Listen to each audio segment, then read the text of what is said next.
for today's video, magluluto po tayo ng puso ng saging. So, ito po yung puso ng saging na hinihiwa-hiwa ko na ng manipis at the same time, minarinate ko na po ng asid. So, mamaya pipigain ko pa siya. And then, mayroon tayong isasahog na kunting dilis. And then, mayroon tayong luya. And then, 5 butil ng bawang. So, kaya na guys, pipigayin muna natin ng ating puso ng saging. So, kaya na guys, magpipiga tayo ng puso ng saging. Ito ay lulutuin natin ng gata. Igagata natin siya. Yan, di ba ang dami pa? Tanggalin natin yung ano niya, tubig.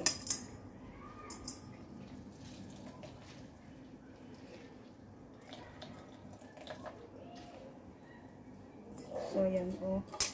Natanggal na yung tubig. Nagtubig siya dahil binabad natin sa asin. So, ayan. Yan na po siya. Normal lang na ganyan yung puso ng saging, ano talaga siya, mag-iitim talaga siya. So, yan. So, yan na po, hinugasan lang natin, tapos pigain natin ulit.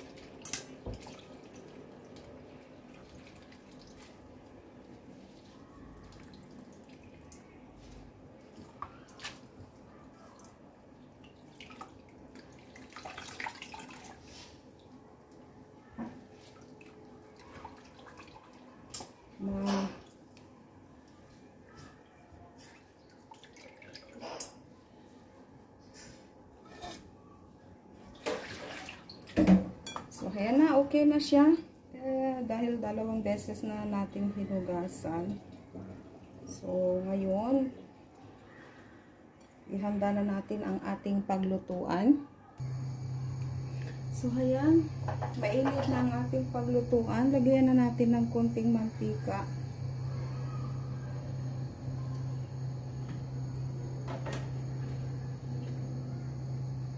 Yan, then, unahin natin ilagay yung luya.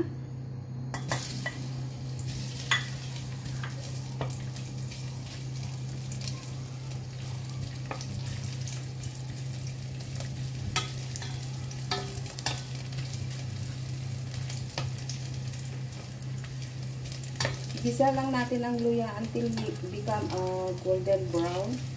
Maging aroma siya at masarap siya. Masarap kapag may luya. Mabango-bango siya.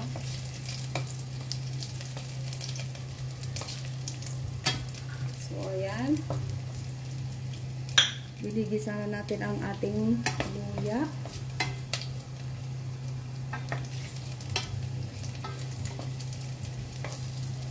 Then, okay na ilagay na natin ang ating bawang.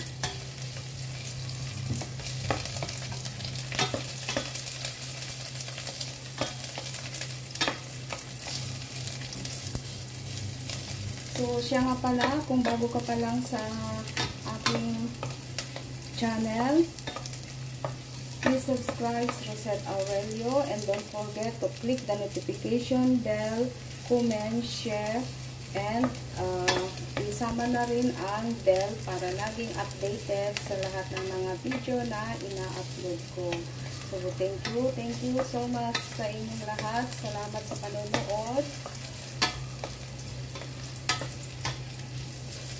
Yung pagluto ng gata ng puso ng saging guys, nasa sa inyo na yan.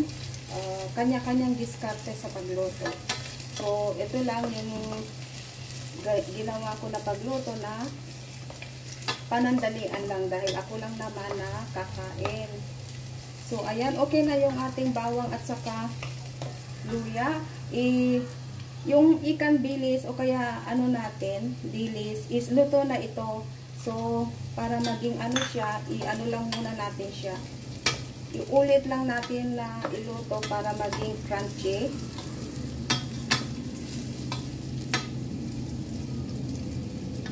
Kasi masarap yung ikan bilis o kaya dilis kung crunchy siya. So, ayan na po. Nangangamoy na ang ating dilis. Pwede na natin ilagay yung ating puso ng saging o kaya suso.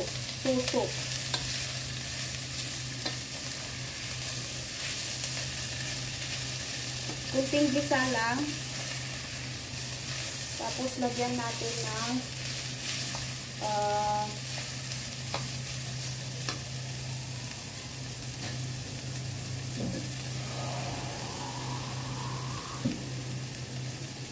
half cup of water muna.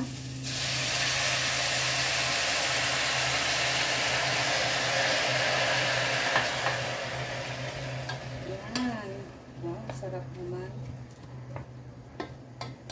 Tapos, ilagay na natin ang ating coconut cream. Ito yung gamit ko na coconut cream. Hindi na yung nagpipiga-piga ka pa kasi ang hirap magpiga-piga. So, ilagay lang natin ng isang sachet para masarap naman.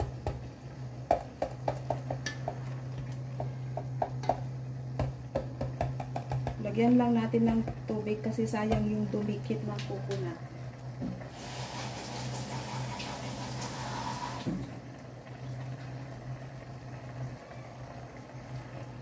So, ayan.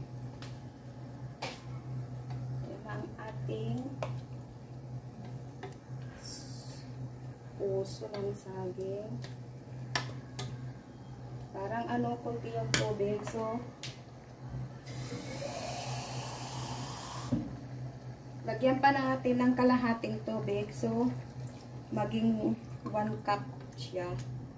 Isang tasa. So, ayan.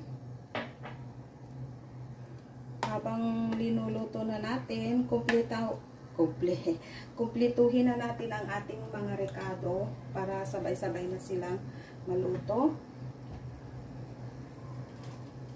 Lagyan natin ng aga-aga lang guys, lagyan natin ng 2 kutsara na 2 tablespoon of patis. Yan po. And then, lagyan natin ng isang kutsaritang salt. Yan po.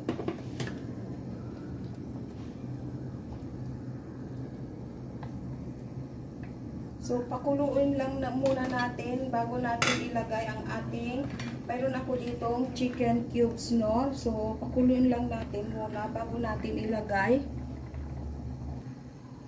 So, ayan na guys, sobrang kumukulo na ang ating puso ng saging. Nagkagata-gata na rin siya.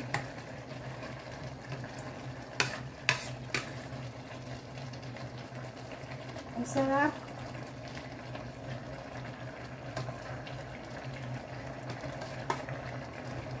So, pwede na natin ilagay yung ating Knorr chicken cubes. Ilagay na natin lahat.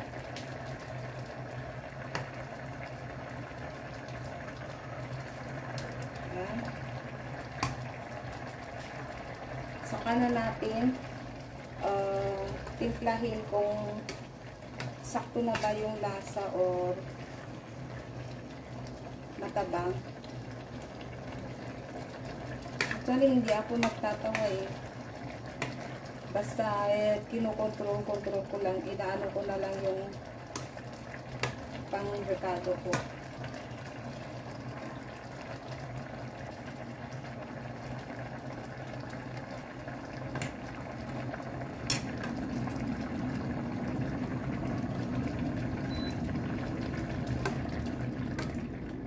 Lower heat lang muna natin para hindi masyadong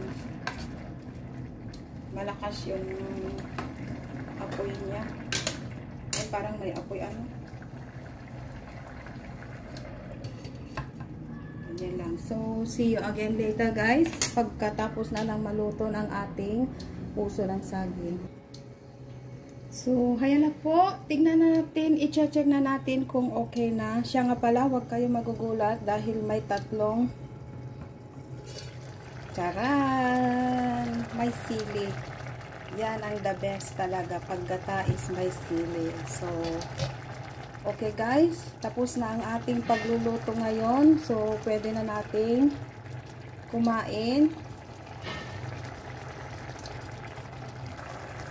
So, ayan na guys, finally, tapos na, okay na, luto na ang ating puso ng saging. So, ayan, table is ready. Bye-bye na guys. So fun. Bye. Thank you so much. So,